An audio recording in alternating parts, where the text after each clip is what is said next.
మొదటి విడతలోనే టీడీపీ జనసేన తరపున రాజధాని ప్రాంతం నుంచి తన పేరును ప్రకటించడం సంతోషంగా ఉందని తాడికొండ టీడీపీ అభ్యర్థి శ్రవణ్ కుమార్ అన్నారు. రాజధాని ప్రాంత ప్రజల ఆకాంక్షలు నెరవేర్చే విధంగా కష్టపడి పనిచేస్తా అని తెలిపారు.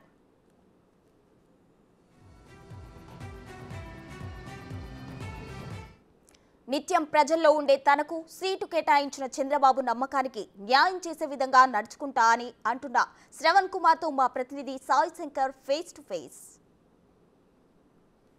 ఉమ్మడి జనసేన టీడీపీ సంబంధించి మొదటి విడతలో గుంటూరు జిల్లా తాడికొండ నియోజకవర్గం నుంచి తెనాలి శ్రవణ్ కుమార్ని ప్రకటించడం జరిగింది. ప్రస్తుతం ఆయన మనతో పాటు ఉన్నారు. ఏ విధంగా ఫీల్ అవుతున్నారు అనేది తెలుసుకుందాం. సార్, మొదటి విడతలో రాజధాని ప్రాంతంలో ఏదైతే రకట జరుగుతుందో అక్కడ మీ పేరును ప్రకటించడం ఏ విధంగా చూడొచ్చు? సంతోషంగా ఉంది. రాజధాని ఉద్యమంలో నేను కూడా భాగస్వామిని. నాకు అనిత్యం బాధ ఉండేది. రాజధాని కోసం 33,000 ఎకరాల భూమిని ఇప్పించడంలో క్రియాశీలక పాత్ర పోషించాను. వారు అన్యాయం అయిపోతున్నారు. రైతాంగ సోదరులను ఇబ్బందులు పెడుతున్నారు. పోలీసు కేసులు, జైళ్ల పాలు, దమనకాండ, లాఠీ చార్జీలు, దుర్మార్గాలు ఎన్నో చేశారు. వీటిని మౌనంగా వాళ్ళు ఎదురు తిరిగి అయినా సరే పోరాడారు. వారితో పాటు నేను కూడా ఉన్నాను.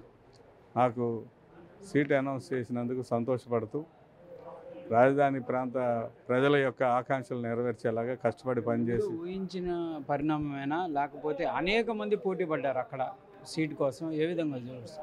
నాకైతే నమ్మకం ఉంది మొదటి నుంచి చంద్రబాబు నాయుడు గారి నాయకత్వం మీద, వారికి నా మీద ఉన్న ప్రేమాభిమానాల మీద నమ్మకం ఉంది.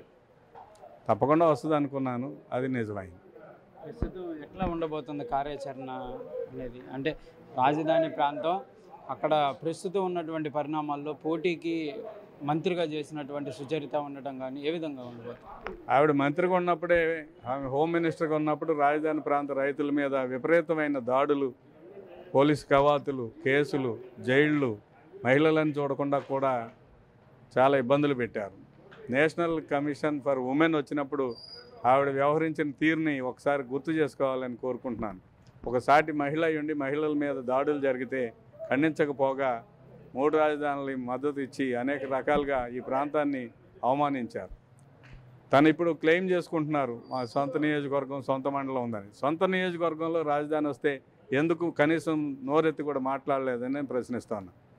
రాజధాని పోరాటంలో మహిళలది చాలా ముఖ్యమైన పాత్ర.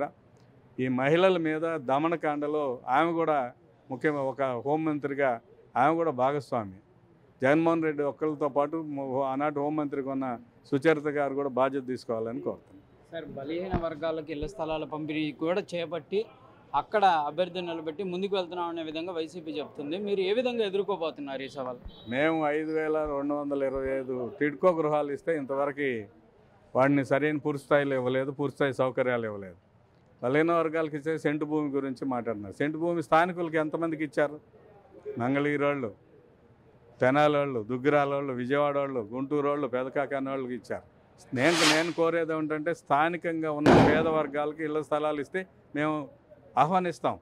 అంతేగాని రాజధాని ప్రాంతాన్ని అక్రమంగా దొంగ ప్రభావితం చేసేలాగా నిర్ణయాలు తీసుకుని ఎక్కడెక్కడ వాళ్ళనో తీసుకుని పేద వర్గాలకు ఇవ్వటాన్ని కోర్టే తప్పు పట్టింది. మేమేం తప్పు పట్టట్లేదు.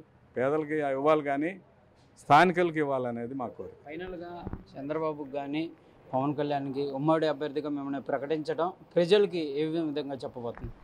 నిత్యం ప్రజల్లో ఉండే నా గురించి ప్రకటన వచ్చినందుకు వారి ప్రకటనకి న్యాయం చేసేలాగా పనిచేస్తాం. ఇది తెలంగాణ శ్రవణ్ కుమార్ చెప్తున్నటువంటి పరిస్థితి.